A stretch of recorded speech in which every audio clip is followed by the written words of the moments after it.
Shalom. Sebelum ibadah dimulai, kami menganjurkan Anda untuk subscribe channel kami dan nyalakan tombol notifikasi agar Anda bisa mendapatkan informasi terbaru tentang adanya ibadah online dan yang lainnya. Selamat beribadah, Tuhan Yesus memberkati.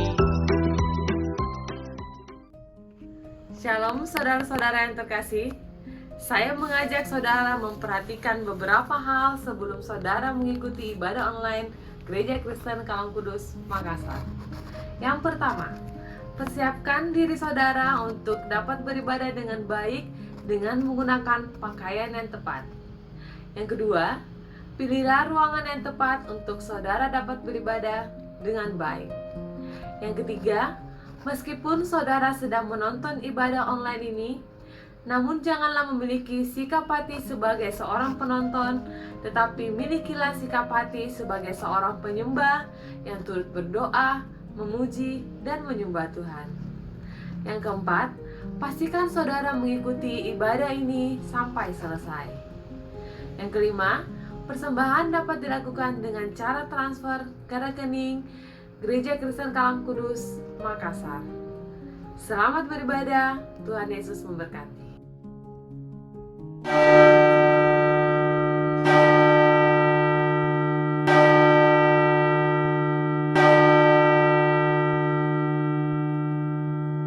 Selamat pagi saudara yang dikasihi Tuhan. Kita bersyukur hari ini kita masih bisa beribadah kepada Tuhan. Walaupun kita berada di rumah saja, tapi marilah hati kita bisa beribadah dengan sepenuh hati kepada Tuhan.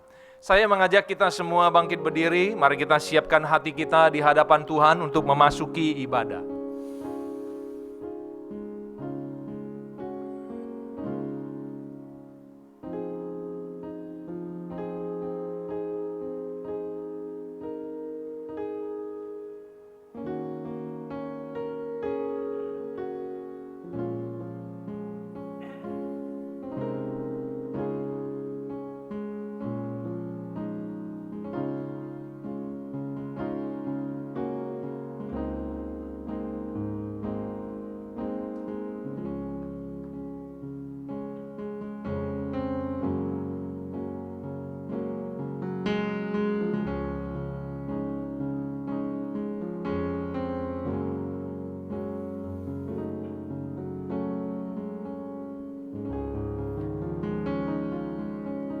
Pertolongan kita adalah di dalam nama Tuhan yang menciptakan langit dan bumi, yang kasih setianya kekal selama-lamanya, dan yang tidak meninggalkan pekerjaan tangannya.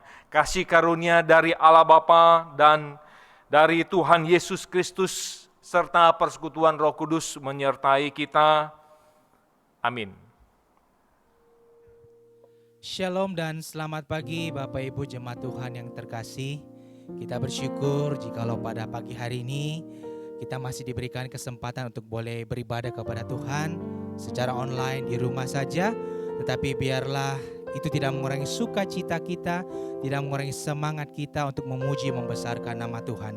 Kita percaya bahwa Dia Allah yang patut kita puji dan kita sembah. Dialah pencipta langit dan bumi, Dia Allah yang mengasihi dan memimpin kehidupan kita. Karena itu kita boleh memuji, membesarkan, mengagungkan nama Tuhan di pagi hari ini. Mari kita besarkan nama Tuhan, kita puji nama Tuhan. Sebab Engkau yang layak kami puji dan kami sembah ya Tuhan.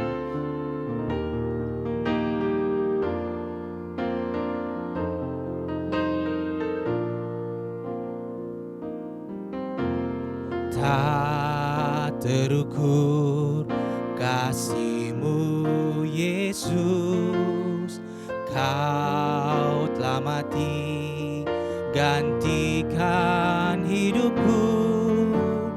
Kau curahkan darah-Mu untuk tebus dosaku. Tak terukur, tak terukur kasih-Mu Yesus, Kau telah mati gantikan hidupku. Kau curahkan darah-Mu untuk tebus dosaku. Layaklah Kau Tuhan, dipuji dan disembah dengan segenap hatiku. Layaklah Kau Tuhan, dipuji dan disembah dengan segenap jiwa ragaku. Tak terukur kasih-Mu bagi setiap kami ya Tuhan. Tak terukur kasih-Mu Yesus, Kau telah mati gantikan hidupku. Kau curahkan darah-Mu untuk tebus dosaku. Layak Kau ya Tuhan, layaklah Kau Tuhan, dipuji dan disembah dengan segenap hatiku. Layaklah Kau Tuhan, dipuji dan disembah dengan segenap jiwa ragaku. Kita puji Tuhan. Layaklah Kau Tuhan, dipuji dan disembah dengan segenap hatiku. Layaklah Kau Tuhan, dipuji dan disembah dengan segenap jiwa ragaku. Dengan segenap jiwa ragaku. Dengan segenap jiwa ragaku. Bapa kami dalam surga, biarlah pada pagi hari ini ya Tuhan, sekali lagi kami boleh mengarahkan hati kami kepada Tuhan, dan kami kembali boleh mengucap syukur kepada Tuhan atas segala kebaikan Tuhan di dalam kehidupan kami ya Tuhan. Siapakah kami ini ya Tuhan, manusia yang begitu kecil dan fana, sehingga Tuhan begitu mengasihi kami ya Tuhan. Tuhan memperhatikan kehidupan kami, Tuhan menjaga dan melindungi kami ya Tuhan. Kami bersyukur sebagaimana kami ada. Kami percaya bahwa kami boleh ada sampai saat ini, semua hanya karena kebaikan dan kemurahan Tuhan dalam kehidupan kami ya Tuhan. Ajar kami ya Tuhan untuk senantiasa mengucap syukur akan kasih dan setia Tuhan dalam kehidupan kami. Sebab kami percaya Engkau Allah yang setia bagi setiap kami ya Tuhan. Meskipun dalam kehidupan kami seringkali banyak hal pergumulan, perkara yang mungkin kami tidak mengerti, kami tidak pahami, yang Tuhan izinkan terjadi dalam kehidupan kami.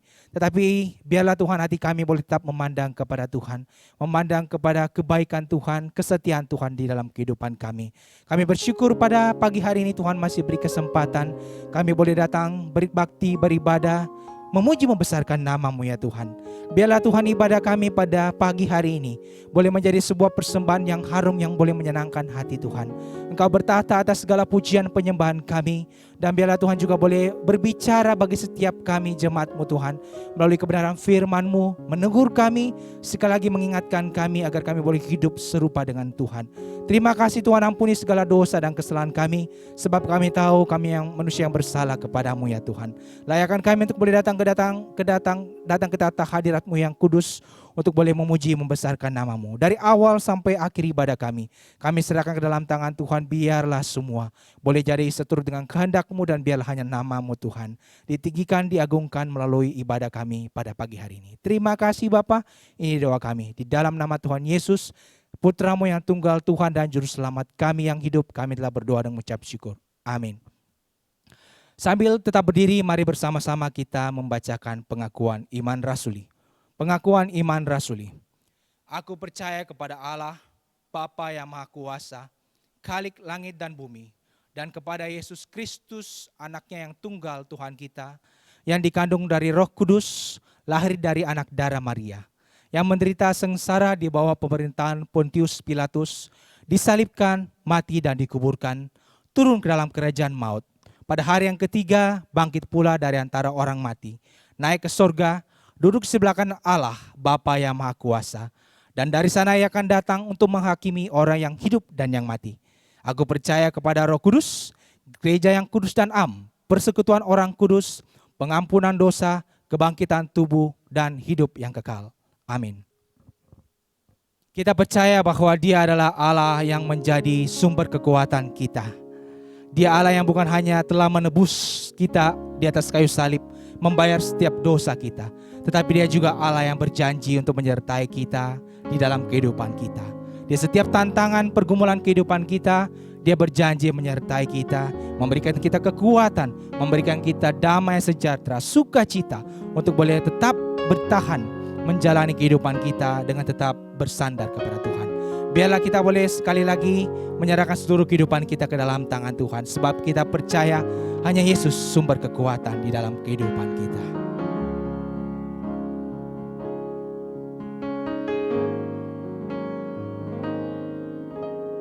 Engkaulah kekuatanku, tempat perlindunganku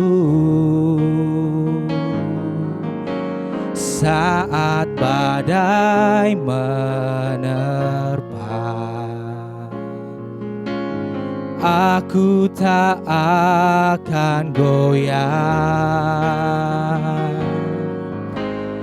aku tak akan goyah, sebab Kau sertaku. Kaulah kekuatan kami ya Tuhan. Engkaulah kekuatanku,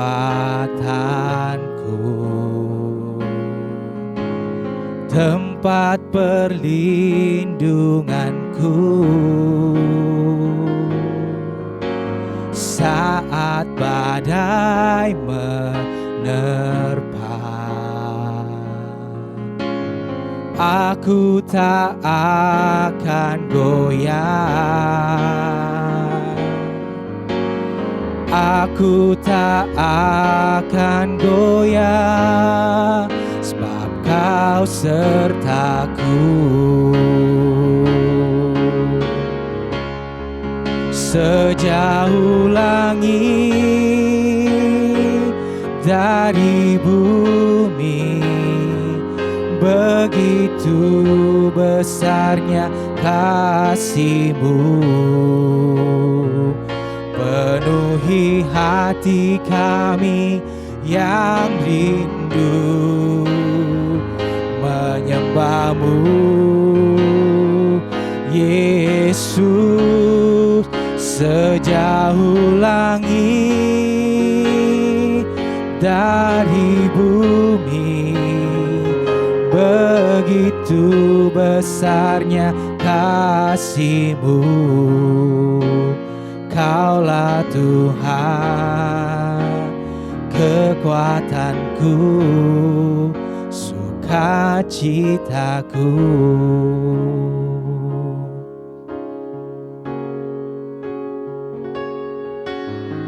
Engkaulah kekuatanku,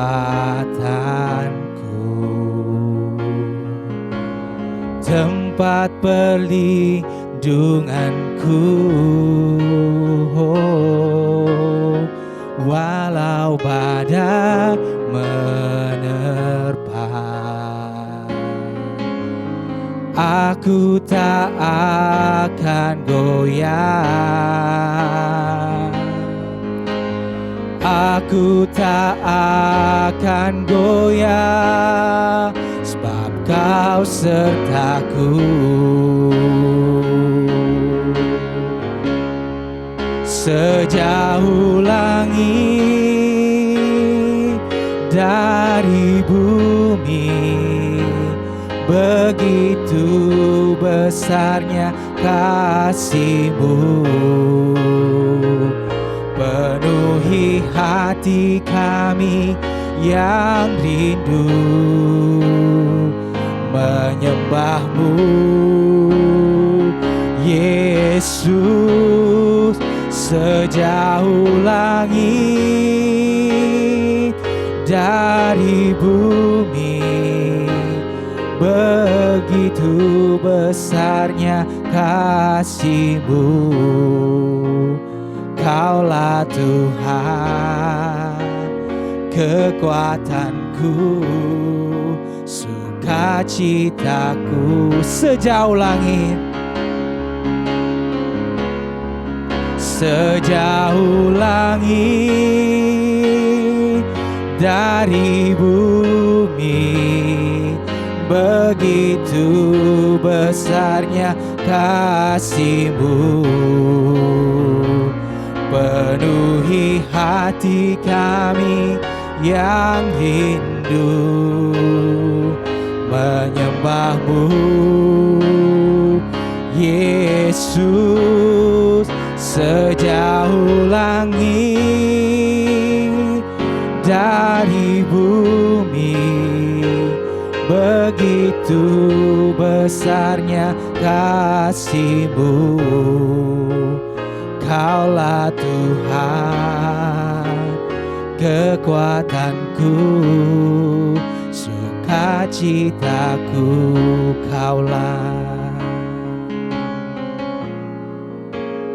Kaulah Tuhan, kekuatanku, sukacitaku.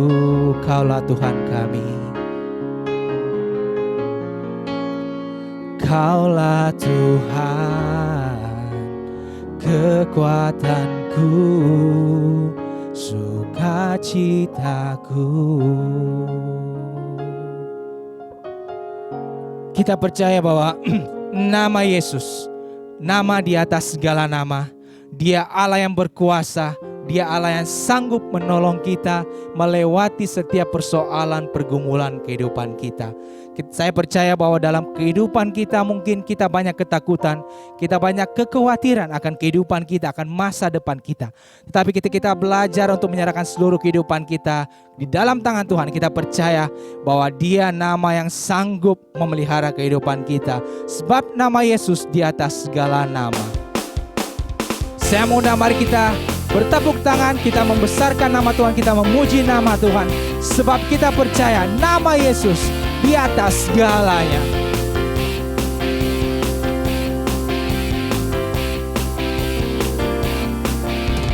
Bangkit, suka nama Yesus. Maju, nyatakan kuasanya.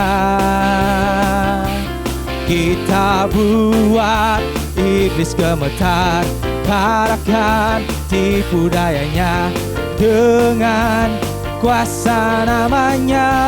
Nama Yesus, nama Yesus, menara yang kuat.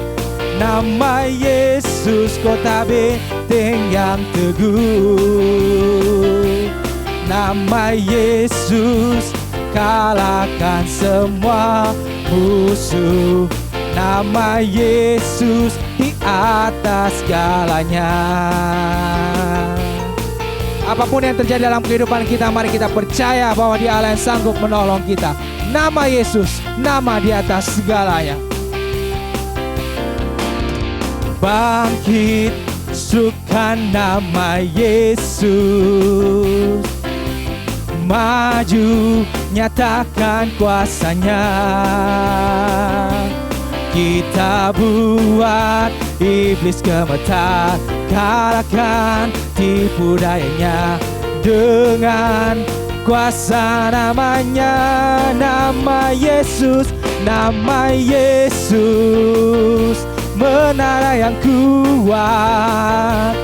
Nama Yesus, kota benteng yang teguh.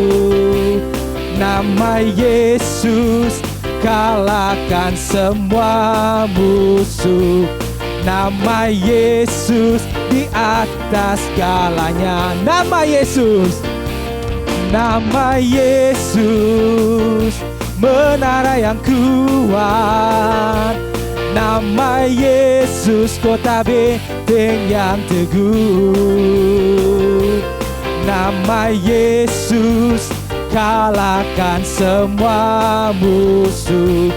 Nama Yesus di atas segalanya. Nama Yesus di atas segalanya. Nama Yesus, nama Yesus di atas segalanya.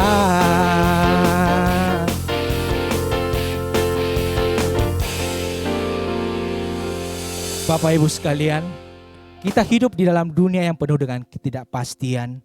Kita tidak tahu apa yang akan terjadi dengan hari esok kita. Seringkali kita membiarkan persoalan kehidupan kita mengambil damai sejahtera, mengambil sukacita kita dalam kehidupan kita. Tetapi kalau kita kembali boleh merenungkan, hanya di dalam Kristus kita boleh menemukan damai yang sejati. Karena itu biarlah kita boleh mengarahkan hati kita kepada Tuhan. Sebab kita percaya bahwa di dalam Dia ada sukacita, ada damai sejahtera, ada jawaban bagi setiap pergumulan kehidupan kita. Kita percaya bahwa di mana kita tidak bisa menemukan damai yang sejati di luar Kristus. Mari kita bersama-sama siapkan hati kita untuk boleh mendengarkan kebenaran firman Tuhan. Biarlah damai dan sejahtera Tuhan sekali lagi boleh melingkupi kehidupan kita. Kala ku cari damai, hanya ku dapat dalam Yesus. Kala ku cari ketenangan, hanya ku temui di dalam Yesus. Tak satu pun dapat menolongku, tak satu pun dapat menghiburku. Hanya Yesus jawaban hidupku. Bersama Dia hatiku damai, walau dalam lembah kekelaman. Bersama Dia hatiku tenang, walau hidup penuh tantangan. Tak satu pun dapat menolongku, tak satu pun dapat menghiburku. Hanya Yesus jawaban hidupku. Bapak Ibu sekalian, apapun yang menjadi persoalan kehidupan kita pada saat ini, mari serahkan ke dalam tangan Yesus. Sebab kita percaya Dia Allah yang punya jawaban bagi setiap persoalan kehidupan kita.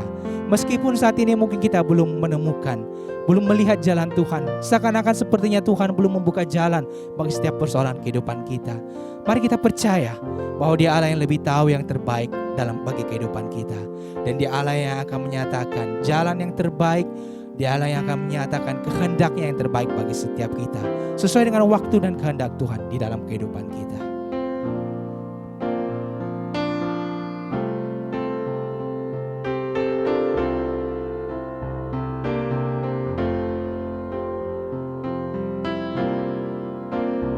Kala ku cari damai, hanya ku dapat dalam Yesus.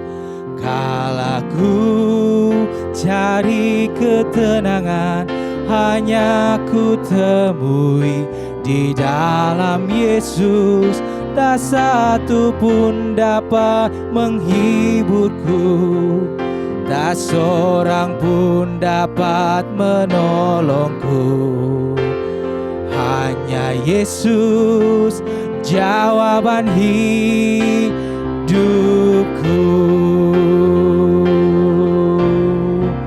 Bersama Dia hatiku damai, walau dalam lembah kekelaman.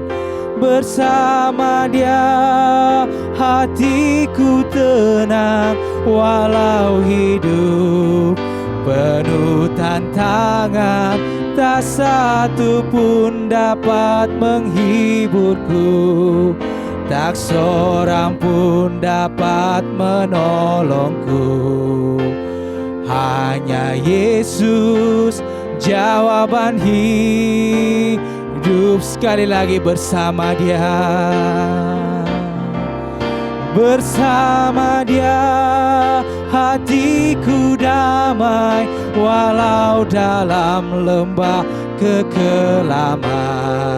Bersama Dia hatiku tenang, walau hidup penuh tantangan.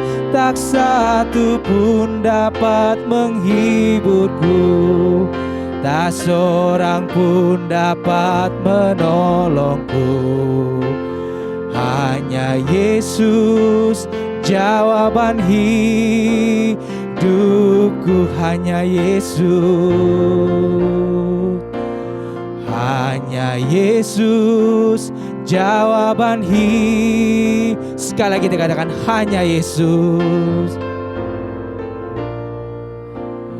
Hanya Yesus jawaban hidupku.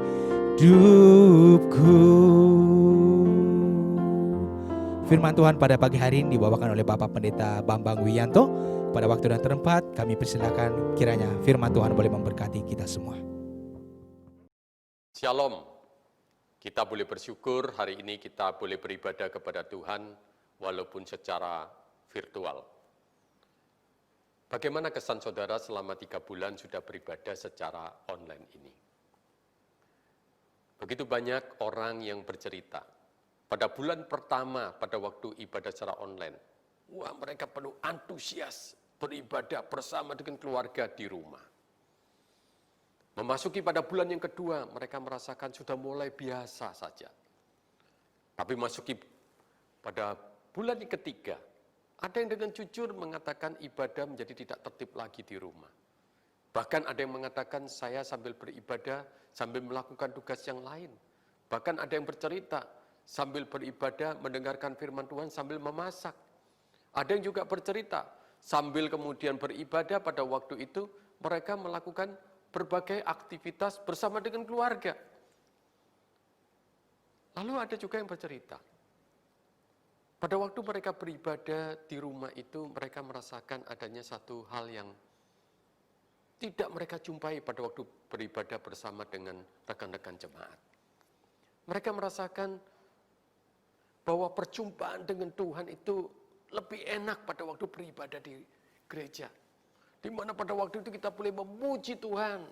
Mereka boleh bersama-sama kemudian bertepuk tangan. Ada satu semangat merasakan kehadiran Allah. Tapi pada waktu beribadah di rumah terasa sepi dan merasakan tidak ada kehadiran Tuhan di dalam ibadah. Tapi benarkah saudara bahwa Tuhan itu tidak hadir dalam ibadah? Pada waktu kita sungguh-sungguh menyembah kepada Dia, apakah Allah itu tidak hadir saudara di dalam ibadah online? Memang saudara pada hari ini, saya mengatakan dan menegaskan, yang ideal itu harus beribadah di dalam gedung gereja. Tetapi kalau kita dipaksa oleh keadaan pandemi COVID-19 ini, mari kita merenungkan saudara. Bagaimanakah kemudian kita bisa beribadah secara online, tetapi juga mengalami perjumpaan dengan Allah. Nah, pada hari ini mari kita membahas akan tema ini. Dan sebelum kita membaca firman Tuhan dan merenungkannya, mari kita berdoa. Bapa yang di surga, kami bersyukur kami boleh beribadah kepadamu. Kiranya Tuhan yang akan terus menolong kami di dalam ibadah walaupun secara online ini. Kami tetap mengalami kehadiran Allah. Kami sungguh merasakan bagaimana Tuhan itu terus memberikan kepada kami satu kehadiran yang dapat kami rasakan, yang dapat kami alami di dalam kehidupan ini. Tuhan, Kau tolong dan pimpin kami pada saat membaca firman Tuhan. Kiranya kuasa Allah Roh Kudus yang boleh bekerja di dalam diri kami dan juga hamba-Mu, supaya sungguh-sungguh kebenaran firman-Mu pada hari ini berbicara secara pribadi, lepas pribadi di dalam diri kami. Demikianlah ya Tuhan kami berdoa. Doa yang penuh dengan kelemahan ini kami alaskan di dalam satu nama, Tuhan Yesus Kristus. Amin. Kita membaca satu bagian firman Tuhan dari Yohanes pasal 4 ayat yang ke-24. Demikian firman Tuhan. Allah itu roh, dan barang siapa menyembah Dia, harus menyembahnya di dalam roh dan kebenaran. Nah, saudara, pada hari ini kita boleh bersama-sama untuk beribadah secara virtual. Saudara, bagaimanakah tujuan dari ibadah itu harus kita ingat kembali. Seorang yang bernama Ellen Rose, di dalam bukunya Recalling the Hope of Glory, dia berkata seperti ini.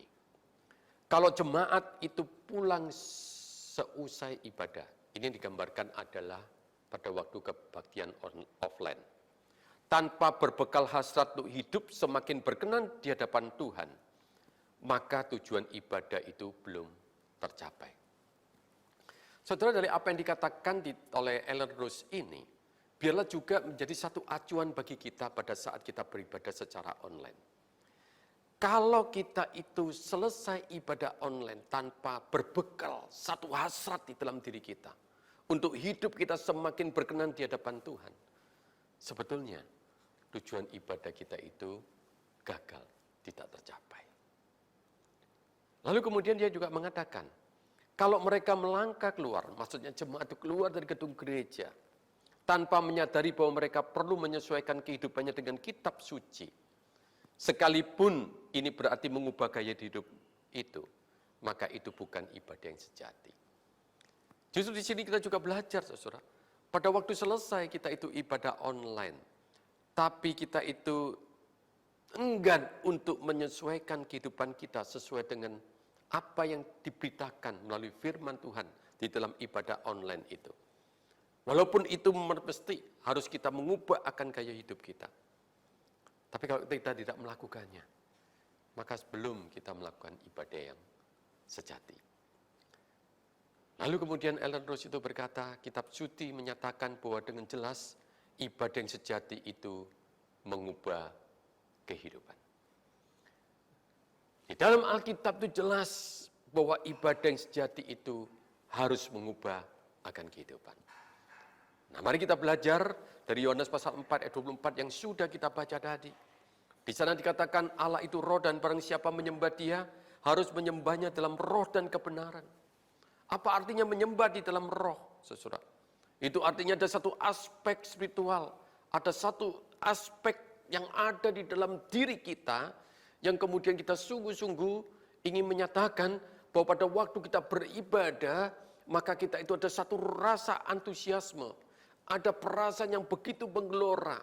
Kita itu mau sungguh-sungguh, mau berjumpa dengan Tuhan di dalam ibadah itu. Saudara, benarkah itu sudah ada di dalam diri kita? Saudara, pada waktu kita beribadah secara offline, sebelum kita berangkat ke gereja, apakah benar saudara kita itu sudah berdoa di hadapan Tuhan? Ada satu hati yang menggelora di dalam diri kita. Kita berdoa di hadapan Tuhan. Tuhan, biarlah aku boleh berjumpa dengan Tuhan, mengalami Allah di dalam ibadah. Saudara, kita sungguh-sungguh berdoa, Tuhan supaya Engkau hadir. Saya merasakan kasih sayang-Mu. Saya merasakan kehangatan Tuhan. Saya merasakan bagaimana dalam diri saya mengagumi Allah di dalam ibadah. Saudara, kalau kita aplikasikan di dalam ibadah online hari ini, kita itu di rumah. Tinggal kemudian kita itu membuka HP kita atau membuka televisi kita, kemudian kita ke YouTube, ke channel di mana kita mau beribadah. Saudara, itu adalah suatu hal yang begitu gampang, begitu mudah, tidak perlu lagi kemudian pergi ke gedung gereja. Tapi dengan begitu mudahnya itu, apakah kita punya persiapan hati, saudara?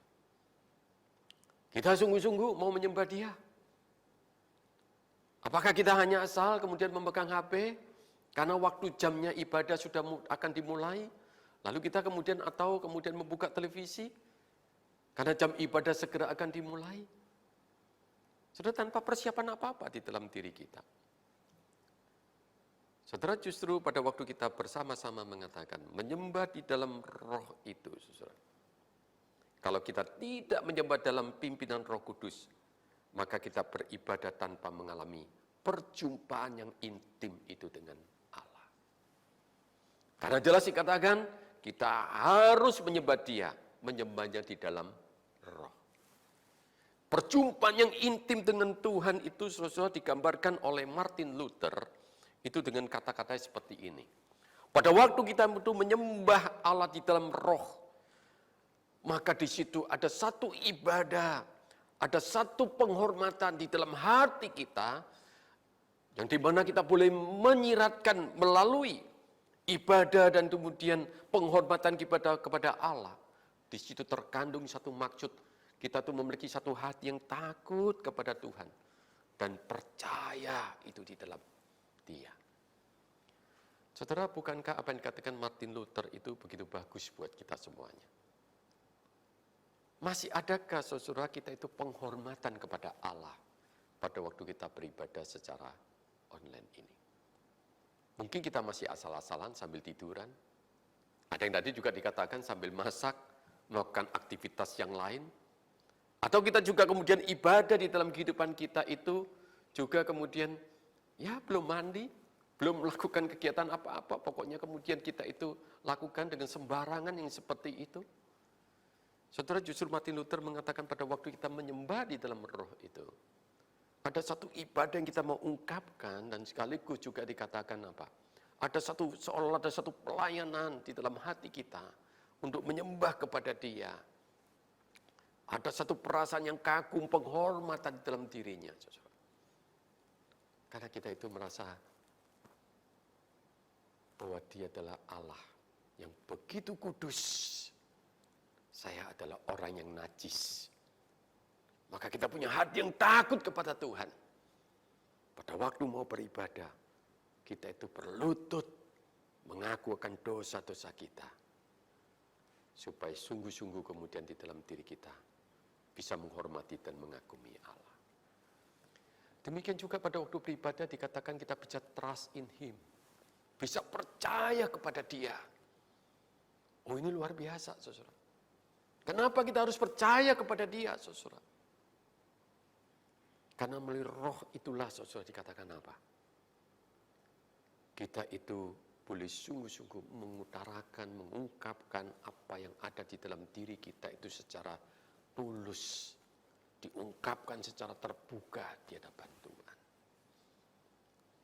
Nah, saudara, pada waktu kita beribadah kepada di dalam roh itulah, Rasul Paulus di dalam Roma pasal yang ke-8, ayat yang ke-15, itu mengungkapkan seperti ini. Sebab itu kamu tidak menerima roh perbudakan yang membuat kamu menjadi takut lagi. Tapi kamu telah menerima roh yang menjadikan kamu anak Allah. Oleh roh itu kita berseru, ya Aba, ya Bapa. Di dalam ayat ini kemudian diungkapkan apa? Diungkapkan adalah bagaimana kemudian di dalam ibadah itu, roh itu memimpin kita sampai kita itu bisa mengungkapkan Bapak kita itu sebagai ya Aba, ya Bapa. Satu panggilan yang begitu intim. Dia Allah yang begitu kudus, Allah yang maha kuasa, Allah yang penuh dengan mujizat, Allah yang maha tahu, Allah yang maha hadir. Oh, di dalam kehidupan Allah itu begitu kita kagum. Tapi disitulah saudara kita sebagai anak-anak Allah itu, di mana hidup kita dipimpin oleh roh, dimampukan melalui mulut bibir kita, menyapa kepada Bapa kita dengan ya Aba, ya Bapa. Satu panggilan yang begitu intim, yang luar biasa. Adakah saudara, pada waktu kita beribadah pada Tuhan pada pagi hari ini, pada waktu tadi kita berdoa, kita berkata Tuhan, ya Aba, ya Bapa, Bapakku yang begitu baik, Bapakku yang begitu murah hati, Bapakku yang penuh dengan belas kasihan, Bapakku yang sungguh-sungguh penuh dengan kesabaran, Bapakku yang penuh dengan kehangatan, Bapakku yang menopang aku pada saat aku susah. Saudara, Rasul Paulus juga mengungkapkan di dalam Roma pasal yang ke-8, di dalam ayat yang ke-26. Di sana dikatakan seperti ini. Demikian juga roh membantu kita dalam kelemahan kita, sebab kita tidak tahu bagaimana sebenarnya harus berdoa, tapi roh sendiri berdoa untuk kita kepada Allah dengan keluhan-keluhan yang tidak terucapkan. Di dalam bagian ini jelas, Roh itu sampai membantu kita apa yang ada sebetulnya di dalam batin kita yang terdalam. Yang mungkin kita belum bisa ungkapkan. Tapi Roh itu yang kemudian memberikan kemampuan di dalam diri kita untuk mencurahkan apa yang menjadi isi hati kita kepada Bapa. Kenapa kita bisa mencurahkan itu? Karena Martin Luther itu mengatakan ada trust in Him. Ada trust in Him pada waktu kita beribadah kepada Dia. Nah, saudara, kemudian juga dikatakan kita harus menyembahnya di samping dalam roh, tapi juga di dalam kebenaran. Ini adalah satu aspek kognisi, aspek pikiran, saudara. Nah, di dalam bagian ini diungkapkan, ya, oleh Rasul Yohanes, kalau kita tidak menyembah di dalam kebenaran firman Tuhan, kita beribadah kepada Allah yang tidak kita kenal. Saudara, jelas di sini ada satu ungkapkan, tidak menyembah dalam kebenaran firman Tuhan, maka kita beribadah kepada Allah yang tidak kita kenal. Justru pada waktu kita beribadah kepada Tuhan, kita itu harus beribadah di dalam kebenaran. Maksudnya apa? Kebenaran firman Tuhan itu.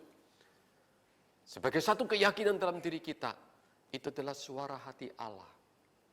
Itu adalah ungkapkan dari hati Allah yang ingin disampaikan kepada kita, supaya kita semakin mengenal akan Dia.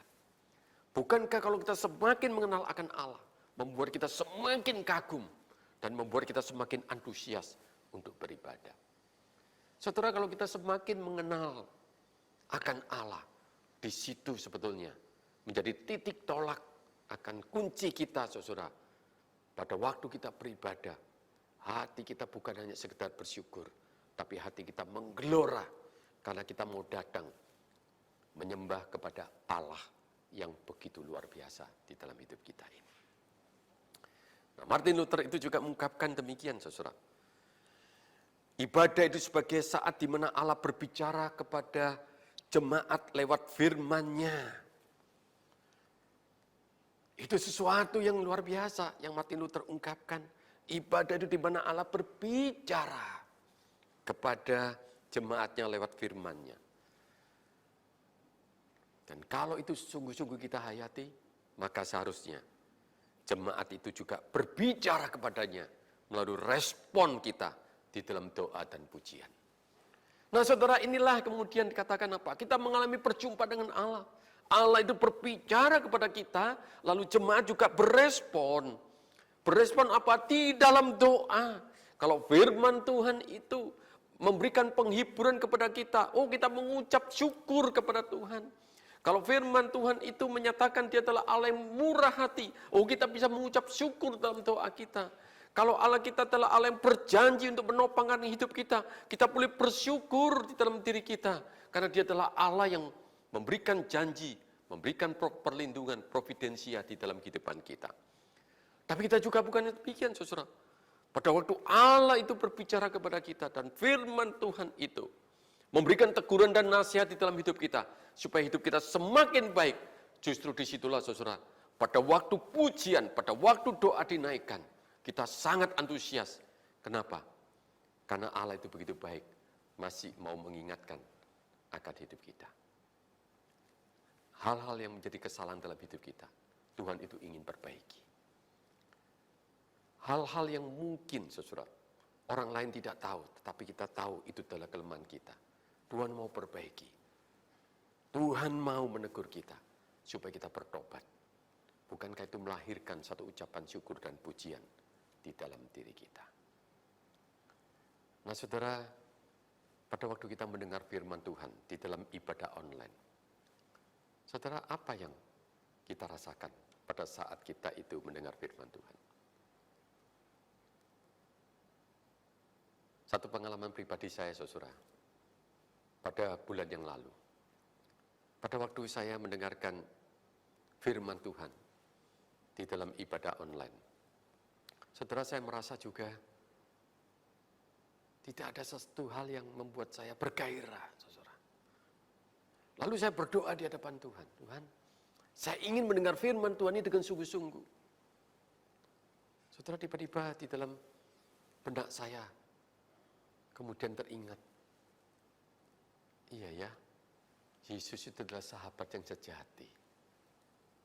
Hari ini dia ada di samping saya, sedang berbicara tentang kebenaran firman Tuhan. Dia sedang mengungkapkan isi hatinya. Saudara, saya merasakan pada waktu saya duduk beribadah itu, kemudian walaupun di rumah, saya merasa ada Tuhan yang ada di samping saya, sedang berbicara tentang kebenaran firman Tuhan itu. Saudara, pada waktu itu saya bisa mendengar dengan sungguh-sungguh. Saya mengalami kehadiran Tuhan.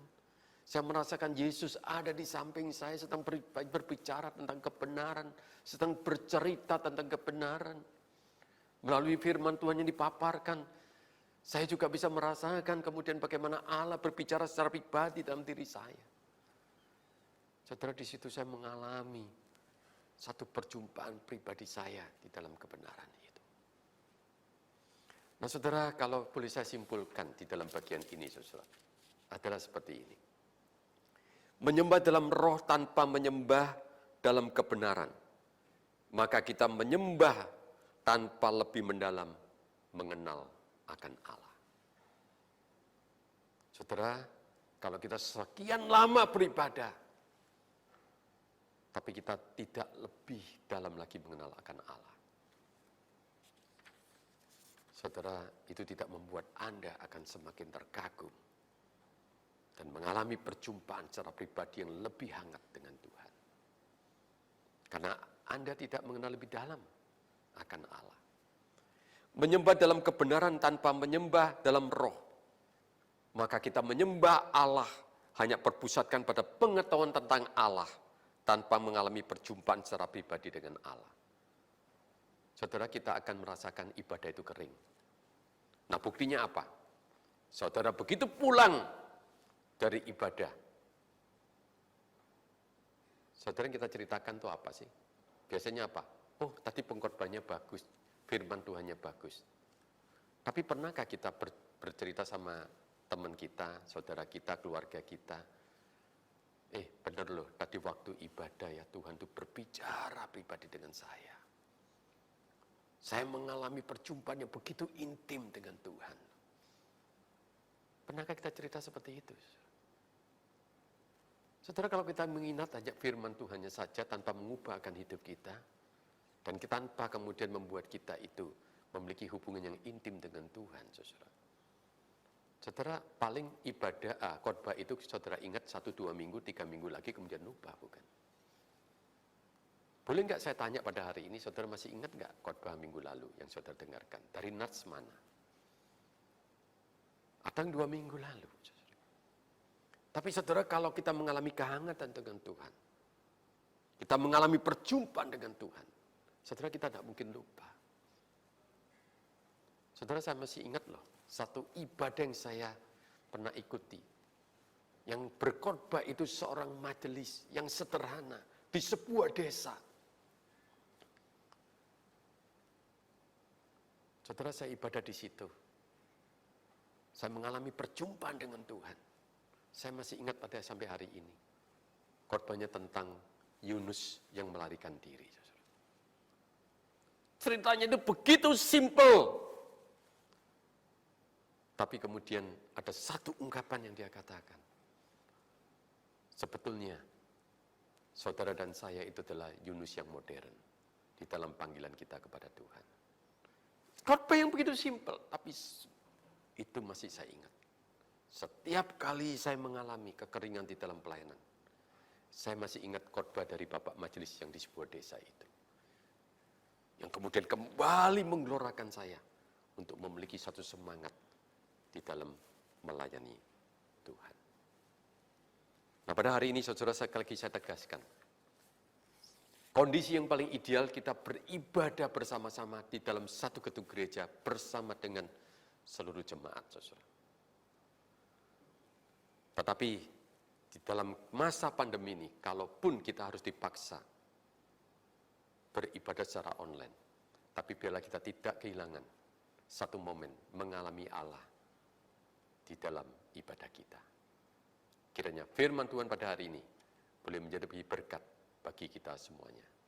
Mari kita masuk dalam doa. Bapa yang di surga, kami sungguh bersyukur firman-Mu mengingatkan kami. Agar di dalam ibadah, setiap kali kami beribadah, kami mengalami kehadiran Allah. Kiranya Allah Roh Kudus memampukan kami, supaya setiap kali kami beribadah, walaupun secara online, tapi kehadiran Allah sungguh kami rasakan dan kami alami. Terima kasih Tuhan, atas firman Tuhan yang Kau berikan pada kami, bila kami boleh menerapkan di dalam kehidupan kami, supaya setiap kali kami beribadah, kami sungguh menaruh hormat dan kekaguman kami kepada Allah. Dan kami merindukan mengalami perjumpaan dengan Allah secara pribadi. Demikianlah kami berdoa. Doa yang penuh dengan kelemahan ini kami alaskan di dalam satu nama, Tuhan Yesus Kristus. Amin. Saudara, kita bersyukur kita sudah mendengarkan firman Tuhan. Kita akan sama-sama mengakhiri ibadah kita. Mari kita sama-sama bangkit berdiri, kita naikkan pujian doksologi.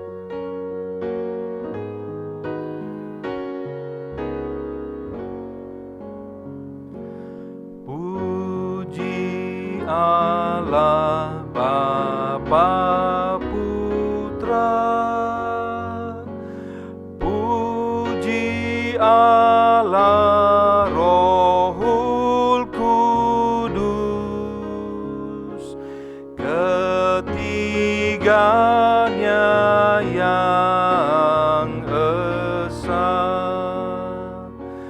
Pohon selamat sumber berkah.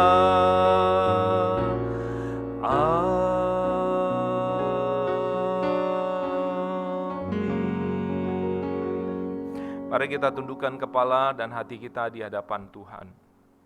Kita sudah mendengarkan firman Tuhan Allah kita bersabda melalui hamba-Nya, dan biarlah saudara kita boleh berjuang terus setiap kali kita ibadah. Kita boleh ibadah dengan hati yang menyembah. Kita boleh ibadah dengan kesadaran bahwa ibadah kita adalah kita tujukan kepada Allah yang Maha Tinggi. Dan biarlah ini boleh menjadi berkat bagi kita semua, dan terimalah berkat Tuhan. Tuhan Allah memberkati engkau dan Tuhan Allah melindungi engkau. Tuhan Allah menyinari engkau dengan wajah-Nya, memberi engkau kasih karunia dan memberi engkau damai sejahtera. Amin.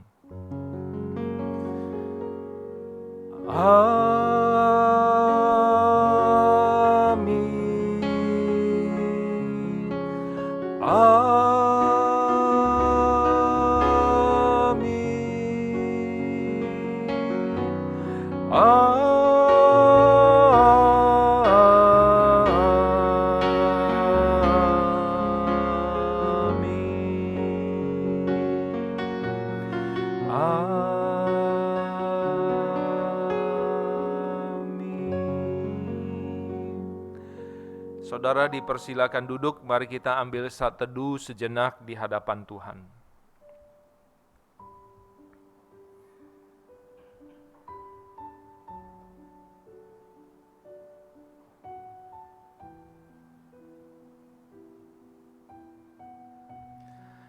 Saudara yang dikasihi Tuhan, ada beberapa hal yang akan saya umumkan. Yang pertama, kita bersyukur yang Tuhan telah memakai hamba-Nya Pendeta Bambang Wijanto yang sudah melayani pemberitaan firman Tuhan. Saya percaya kita boleh diberkati oleh firman Tuhan yang beliau sampaikan.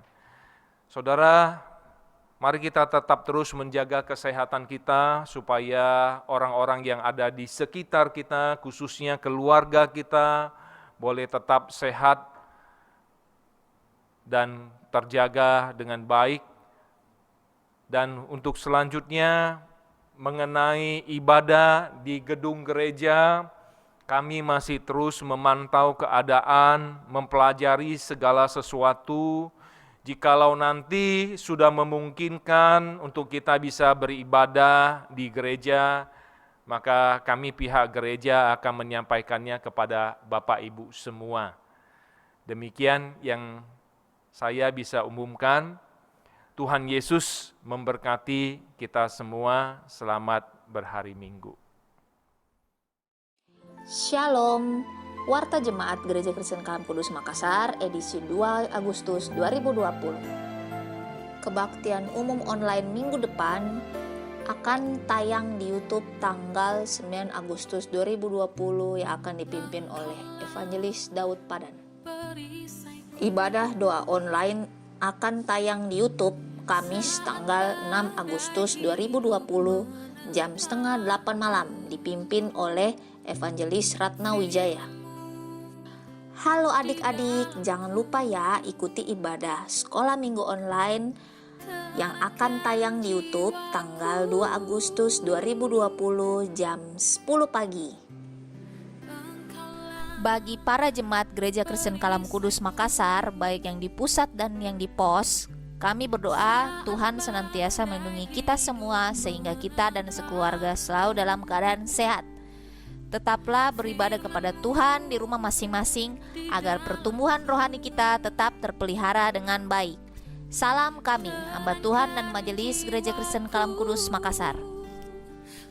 Bagi Bapak, Ibu, Saudara-saudari yang tergerak memberikan persembahan lainnya bisa transfer melalui nomor rekening gereja atau menghubungi tata usaha gereja dan bisa juga melalui barkode BCA yang tertera di warta ini. Bagi Bapak, Ibu, Saudara-saudari yang berulang tahun dalam minggu ini, Tuhan Yesus memberkati. Bagi para jemaat Gereja Kristen Kalam Kudus Makassar yang ingin tahu info penayangan ibadah online lainnya, bisa dilihat di YouTube gereja atau bisa juga di Instagram gereja. Tuhan Yesus memberkati.